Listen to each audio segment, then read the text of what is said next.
السلام علیکم ورحمۃ اللہ وبرکاتہ۔ امید کرتا ہوں آپ خیر و عافیت سے ہوں گے۔ آسان اور مختصر تجوید القرآن کورس کی الحمدللہ یہ کلاس نمبر 18 ہے، اور کلاس نمبر 18 میں وقف کی علامات کے بارے میں پڑھیں گے۔ یہاں پر آپ دیکھیں یہ جو علامات ہیں، اسی طرح یہاں پر یہ جو علامات ہیں انہیں وقف کی علامات کہتے ہیں، اور آج کی کلاس میں ان کے بارے میں پڑھیں گے کہ ان میں سے کس علامت پر وقف کریں گے اور کس علامت پر وقف نہیں کریں گے۔ جیسے آپ یہاں پر دیکھیں یہ جو گول دائرہ ہے، یہ گول دائرہ آیت کے مکمل ہونے کی علامت ہے۔ اسی طرح یہاں پر یہ جو گول دائرہ ہے یہ بھی آیت کے مکمل ہونے کی علامت ہے۔ تو یہ جو گول دائرہ ہے یعنی آیت مکمل ہونے کی جو علامت ہے، اس کا مطلب یہ ہے کہ جہاں پر یہ گول دائرہ آ جائے وہاں پر وقف کریں گے۔ اور وقف کے بارے میں آپ کو معلوم ہے کہ جہاں پر وقف کرتے ہیں تو وہاں پر آواز اور سانس کو ختم کر دیتے ہیں۔ جیسے بسم اللہ الرحمن الرحیم، الحمد للہ رب العالمین، الرحمن الرحیم۔ تو یہ جو گول دائرہ ہے یہ آیت مکمل ہونے کی علامت ہے، اور جہاں پر یہ آیت مکمل ہونے کی علامت آ جائے وہاں پر وقف کرنا چاہیے۔ لیکن اگر کسی نے ایک ہی سانس میں 2، 3، 4 یا اس سے زیادہ آیات کو پڑھنا ہو یا پڑھا ہو تو وہ بھی بالکل درست ہے۔ اسی طرح یہاں پر دیکھیں یہ جو علامت ہے یہ ہے میم۔ یہ علامت اگر قرآن پاک کو پڑھتے ہوئے کسی آیت کے درمیان میں کہیں پر آ جائے تو اس کا مطلب یہ ہوگا کہ وہاں پر ضرور ٹھہرنا چاہیے۔ یہ جو میم ہے اس بات کی علامت ہے کہ وہاں پر ضرور ٹھہرنا چاہیے۔ جیسے یہاں پر آپ دیکھیں یہ میم موجود ہے، یعنی یہ جو علامت ہے یہ میم، اس کا مطلب یہ ہے کہ یہ جو لفظ ہے یہ ہے کف، اس کا مطلب ہے ٹھہر جاؤ، اور یہ بھی ایک علامت ہے۔ جہاں پر یہ علامت آ جائے وہاں پر بھی وقف کریں گے۔ جیسے یہاں پر آپ دیکھیں یہاں پر یہ کف لکھا ہوا ہے تو اس کا مطلب یہ ہے کہ یہاں پر وقف کر کے پڑھیں گے۔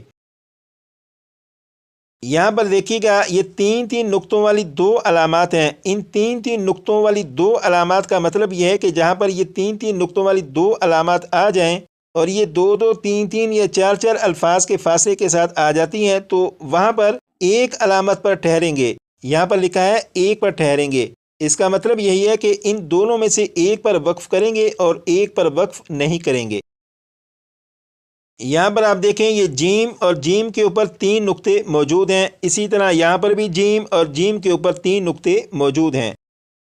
اب اس کا مطلب یہ ہے کہ ان دونوں علامات میں سے پڑھنے والا اگر یہاں پر وقف کرنا چاہے تو یہاں پر بھی وقف کر سکتا ہے، لیکن جب یہاں پر وقف کر لیا تو پھر یہاں پر وقف نہیں کریں گے۔ لیکن اگر پڑھنے والے نے یہاں پر وقف کرنا ہو تو بے شک یہاں پر وہ وقف کر لیں، جب یہاں پر وقف کرنا ہوگا تو پھر یہاں پر وقف نہیں کریں گے۔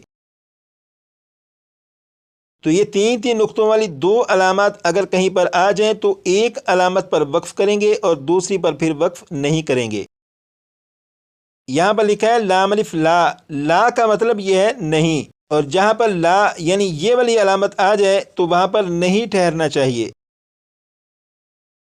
جیسے یہاں پر آپ دیکھیں یہ لا علامت موجود ہے تو یہ جو لفظ ہے شیئن، اس لفظ پر وقف نہیں کریں گے بلکہ اسے ملا کر پڑھیں گے، اور یہ پڑھا جائے گا شیئن وہم، شیئن وہم۔ یہاں پر وقف کی جو علامات کے بارے میں پڑھا، اگر ان کا خلاصہ نکالیں تو وہ یہ ہے کہ یہ جو گول دائرہ ہے آیت مکمل ہونے کی علامت، جہاں پر گول دائرہ یعنی آیت مکمل ہونے کی علامت موجود ہو وہاں پر وقف کرنا چاہیے۔ لیکن اگر کسی نے 2، 3، 4 یا اس سے زیادہ آیات کو ایک ہی سانس میں پڑھ لیا تو اس میں بھی حرج نہیں، وہ بھی بالکل درست ہے۔ جہاں پر یہ والی علامت موجود ہو یعنی میم، وہاں پر ضرور ٹھہرنا چاہیے۔ جہاں پر یہ والی علامت موجود ہو وہاں پر بھی وقف کرنا ہے۔ جہاں پر یہ 2 علامات موجود ہوں ان میں سے ایک پر وقف کریں گے اور ایک پر وقف نہیں کریں گے۔ جہاں پر یہ والی علامت موجود ہو وہاں پر وقف نہیں کریں گے۔ یہ والی جو علامات آپ دیکھ رہے ہیں ان میں سے کسی علامت کا مطلب یہ ہے کہ یہاں پر ٹھہرنا چاہیے، کسی کا مطلب یہ ہے کہ یہاں پر ٹھہرنا بہتر ہے، کسی کا مطلب یہ ہے کہ یہاں پر ٹھہرنا جائز ہے۔ اگر آپ ان تمام علامات کے مطلب کو دیکھیں تو ان سب کا مطلب تقریباً آپس میں ایک دوسرے سے ملتا جلتا ہے۔ ان علامات کا اگر آپ خلاصہ نکالیں تو وہ یہ ہے کہ اگر ان علامات میں سے کسی علامت پر آپ وقف کر کے پڑھنا چاہیں تو وقف کر کے بھی پڑھ سکتے ہیں، اور اگر وقف کے بغیر پڑھنا چاہیں تو وقف کے بغیر بھی پڑھا جا سکتا ہے، وہ بھی درست ہوگا۔ یہاں پر لکھا ہے سکتہ۔ سکتہ کا مطلب یہ ہے کہ جہاں پر یہ علامت موجود ہو وہاں پر آواز کو تھوڑی دیر کے لیے روکیں گے لیکن سانس کو نہیں توڑیں گے۔ جس طرح اگر کسی جگہ پر وقف کریں تو وقف میں ہوتا یہ ہے کہ آواز اور سانس دونوں کو ختم کرتے ہیں، لیکن سکتہ میں یہ ہوتا ہے کہ آواز کو تھوڑی دیر کے لیے روکتے ہیں لیکن سانس کو نہیں توڑتے۔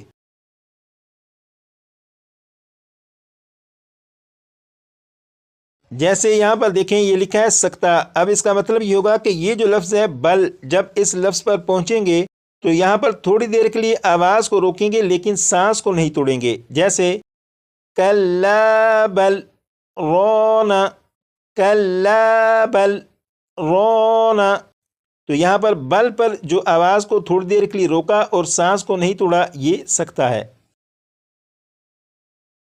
یہاں پر لکھا ہے وقفہ، اور یہ بھی ایک علامت ہے، اور جہاں پر یہ والی علامت موجود ہو اس کا مطلب یہ ہوگا کہ وہاں پر بھی آواز کو تھوڑی دیر کے لیے روکیں گے لیکن سانس کو نہیں توڑیں گے۔ یعنی جس طرح سکتہ میں پڑھا جاتا ہے کہ آواز کو تھوڑی دیر کے لیے روکتے ہیں لیکن سانس کو نہیں توڑتے، اسی طرح وقفہ میں بھی کریں گے کہ آواز کو تھوڑی دیر کے لیے روکیں گے، سانس کو نہیں توڑیں گے۔ لیکن ان دونوں میں فرق یہ ہے کہ سکتہ میں جتنی دیر کے لیے رکنا ہوتا ہے، وقفہ میں سکتہ کی بنسبت تھوڑا سا زیادہ رکیں گے۔ اب یہاں پر دیکھیں یہ جو علامت ہے یہ ایک عدد ہے، یہ ہے 5۔ جہاں پر یہ علامت موجود ہو اس کا مطلب یہ ہوگا کہ کچھ قرہ حضرات کے نزدیک یہاں پر آیت ہے اور کچھ قرہ حضرات کے نزدیک یہاں پر آیت نہیں ہے۔ تو اس کا مطلب یہ ہوگا کہ جہاں پر یہ علامت موجود ہو وہاں پر اگر وقف کر کے پڑھنا چاہیں تو بھی درست، وقف کے بغیر پڑھنا چاہیں تو بھی درست ہے۔ جیسے یہاں پر آپ دیکھیں یہ لام الف لا لکھا ہوا ہے اور اس کے نیچے یہ عدد موجود ہے 5 لکھا ہوا ہے۔ اس کا مطلب یہ ہے کچھ قرہ حضرات کے نزدیک یہاں پر آیت مکمل ہو رہی ہے اور کچھ کے نزدیک یہاں پر آیت نہیں ہے۔ تو اگر کسی نے یہاں پر وقف کیا تو بھی درست اور وقف کے بغیر پڑھا تو بھی درست ہے۔ وقف النبی اور وقف منزل، ان دونوں کا مطلب یہ ہے کہ جہاں پر یہ دونوں علامات میں سے کوئی بھی علامت آ جائے تو وہاں پر وقف کرنا بہتر ہے، وقف کرنا چاہیے، وقف کرنا مستحب ہے، لیکن اگر کسی نے وقف کے بغیر پڑھا تو بھی جائز ہے۔ یہاں پر لکھا ہے وقف غفران، اس کا مطلب یہ ہے کہ جہاں پر وقف غفران ہو، جہاں پر یہ علامت موجود ہو، وہاں پر تلاوت کرنے والے کو، پڑھنے والے کو چاہیے کہ وہاں پر وقف کرے اور اللہ تعالیٰ سے بخشش طلب کرے، اللہ تعالیٰ سے توبہ و استغفار کرے۔ یہ جو علامات ہیں اگر ان علامات کا خلاصہ نکالیں تو وہ یہ بنتا ہے کہ ان علامات اور اس علامت میں سے اگر کسی جگہ پر کوئی علامت آ جائے تو وہاں پر اگر وقف کر کے پڑھنا چاہیں تو وہ بھی درست، اور بغیر وقف کے پڑھیں تو وہ بھی درست ہوگا۔ سکتہ اور وقفہ، اگر ان دونوں علامتوں میں سے کوئی علامت آ جائے تو وہاں پر آواز کو تھوڑی دیر کے لیے روکیں گے لیکن سانس کو نہیں توڑیں گے۔ سکتہ میں جتنی دیر آواز کو روکیں گے وقفہ میں اس کی بنسبت تھوڑی دیر زیادہ آواز کو روکیں گے۔ وقف النبی اور وقف منزل، ان دونوں علامتوں میں سے اگر کوئی علامت آ جائے تو وہاں پر مستحب یہ ہے کہ وقف کریں، لیکن اگر بغیر وقف کے بھی پڑھا تو وہ بھی جائز ہوگا۔